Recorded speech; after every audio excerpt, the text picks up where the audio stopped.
Hey everyone, Pugs here with 2 new reviews for y'all. Today I'm covering Mermaid Man and Barnacle Boy 3 and Squirrel Jokes.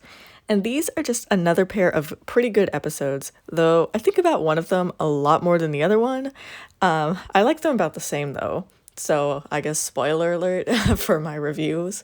But yeah, as always, just want to extend a quick thank you to everyone who's been watching, liking, commenting. Y'all know you're the best. That's all I gotta say.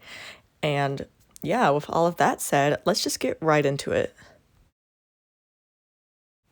I swear that these Mermaid Man and Barnacle Boy episodes always got me confused about which episode I'm actually reviewing. Like, I never remember which is which. Well, I guess I really just mix up the third, fourth, and fifth ones. Like, 1 and 2 are pretty set in my memory, but yeah, those ones I always keep mixing them up. And then thinking about like the naming scheme of these Mermaid Man and Barnacle Boy episodes, like, did SpongeBob SquarePants predict endless movie sequels for superhero movies? Like, I don't know. But anyway, I'll start being serious now and get to the actual review.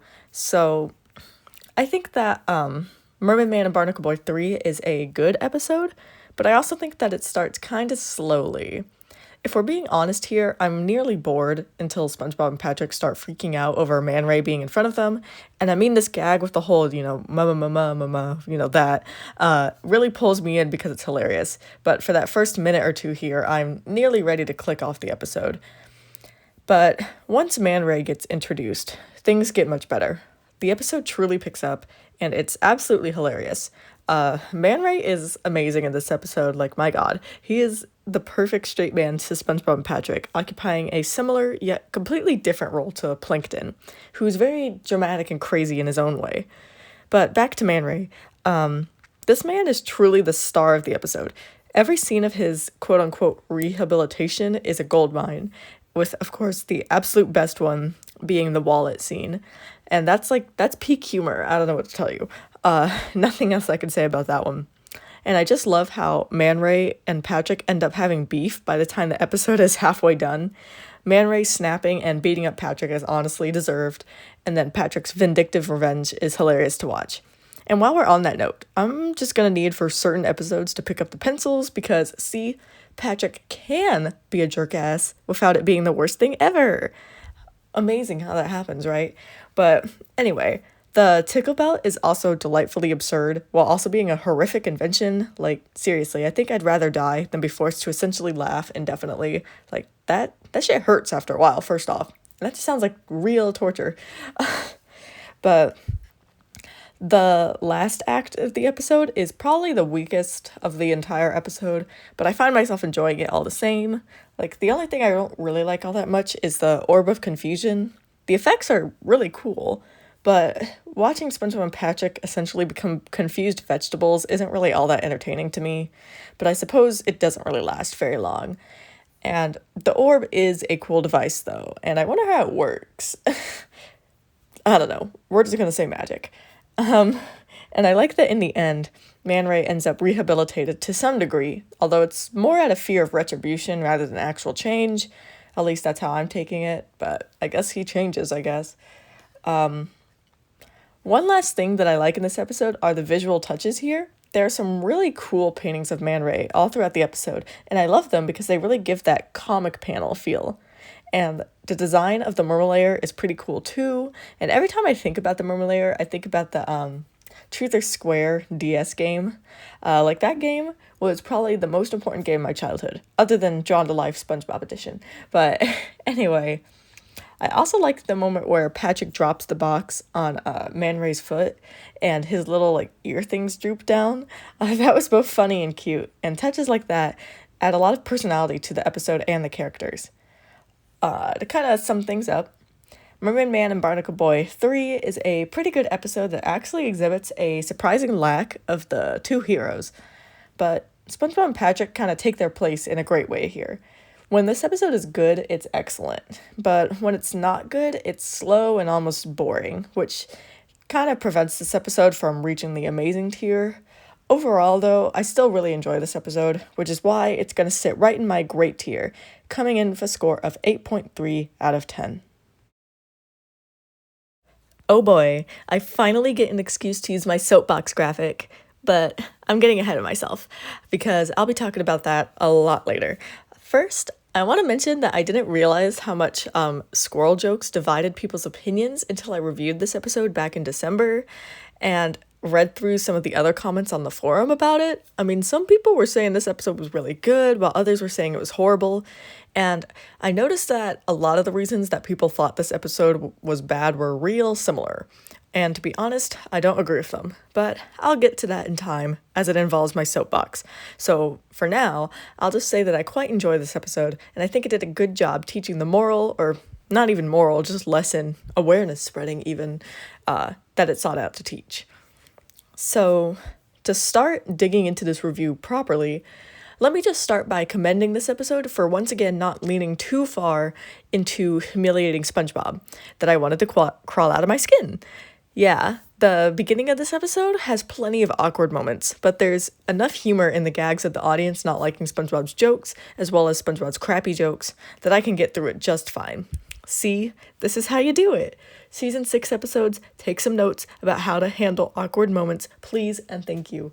I know I keep coming at season 6, but it is the season that I just finished pretty recently, so it's just going to be the season that I come at until I find some trend in season 7, I guess. But yeah. Another thing I like about this episode is Sandy. She's great here. I love that she stands up for herself immediately, so we don't have to drag that part of the plot out very long, and it makes the lesson here better, I think, because SpongeBob consciously chooses to succumb to peer pressure rather than do what he knows is right. And I think it's interesting that they keep using Sandy for these racism/xenophobia episodes. I mean, of course she's the one they have to use, but it's like, okay, why do we have 2 episodes about the same issue back to back? I mean, I love pressure, but like, let's be serious right now. Though I guess those 2 episodes are about different things. That's a whole rant that I won't go on until maybe the next review. But anyway, Sandy continues to be amazing throughout this episode, and the scene where she decides to play into stereotypes is the only one of the episode that I feel torn on, but let me hit pause on what I have to say about that real quick, because I'll be talking about it later in my little soapbox tangent. So to get back into things, I think that Squirrel Jokes is a funny episode. Like I said earlier, the beginning of the episode is funny, and there's some funny moments in the middle, but I really find myself enjoying the end, when SpongeBob starts making toned-down jokes about everybody. First off, that's definitely better comedy, period, having jokes about all sorts of groups rather than just repeatedly making fun of one group, especially a group that you aren't a part of. And it works in this episode too, because the jokes work in-universe and out-of-universe, being funny for us in the audience and for the fish in the audience. It's called good writing. It just is. But I think it's funny that people find SpongeBob to be too much of a jerk in this episode. I agree that he's a jerk here, but like, that's the whole point. And I get it. I don't like SpongeBob being a jerk. But the key difference between this episode and one like, Porous Pockets or Waiting or something, is that SpongeBob is not being malicious and his assholeness is still entertaining. I mean, the way SpongeBob acts here is exactly how people act in real life. Like, this episode was so very ahead of its time because SpongeBob here acts exactly like the people who use dark humor, let's be real. And I can already think of a few real-life comedians who have done exactly what SpongeBob has done in this episode. And at least our little square dude changes by the end of the episode. Not so much for these other people. Okay, so now I'll go ahead and get on my little soapbox so I can talk about my thoughts on the moral or lesson of this episode. But I mean, honestly, this is going to be a pretty tame soapbox. And honestly, this episode pleasantly surprised me in how well it did the moral here. Is it perfect? Oh no, absolutely not. I mean, first off, the reason I was torn about the scene with Sandy and SpongeBob in the tree dome is because I think it undermines the lesson a little bit. I think it's a misstep to have Sandy play into the stereotypes just to teach SpongeBob a lesson. She should have just done what she did while acting like herself. No need to demean herself to get a point across. I don't think this completely screws up the message here, though, because SpongeBob knows who Sandy actually is. But anyway, another Another reason why this episode's handling of this lesson is not perfect is because it's an extremely simplified depiction of a real life issue, and if it were up to me and I was making an episode about racist jokes, I would certainly make things a lot more clear to ensure that they aren't lost in subtlety, but that's neither here nor there. To be frank, considering this episode came from the minds of an all-white writing team, I'm very surprised that this issue of racism, because that's what it is, don't get it twisted, was handled with even a smidgen of actual care and consideration. That's why I'm surprised no one talks about this episode, but I'm kind of glad no one does. It feels a little more poignant and genuine when it isn't discussed to hell and back like a certain Teen Titans episode was. Cough, cough, yeah. Anyway, that's the end of that little soapbox. So with that done and over with, let me go ahead and sum up my feelings on this episode real quick. So I think Squirrel Jokes sits in my great tier because, lesson aside, it is a pretty entertaining episode. Even in the middle, it's kind of somewhat lacking. Thinking of the lesson here, I think it was done mostly well, but I do have my issues with it. So altogether, the episode has earned its place in my great tier, coming in with a score of 8.6 out of 10. As always, just want to end with some closing thoughts of mine. And the first thing I wanted to say was that Squirrel Jokes literally gives me so much ammo for how I believe that Sandy is black-coded to hell and back, but that's just me. I mean, the musical pretty much just puts the final nail in that coffin, so I love being right. But anyway, the only other thing I wanted to say was, sorry if my voice sounds a little weird. I'm not sick or anything. I don't know if it comes across like that, but I am recording this like kind of early in the morning when I usually record in the afternoon, so I feel like my voice is just like not here. But yeah, that's also probably why I was breathing a lot, because I don't know, I feel like in the morning you just like don't have the kind of energy to like speak for many minutes at a time like these reviews require. So not sure if it comes across in the recording, but it comes across to me sitting here on my bed trying to record. So yeah, I think that's about it.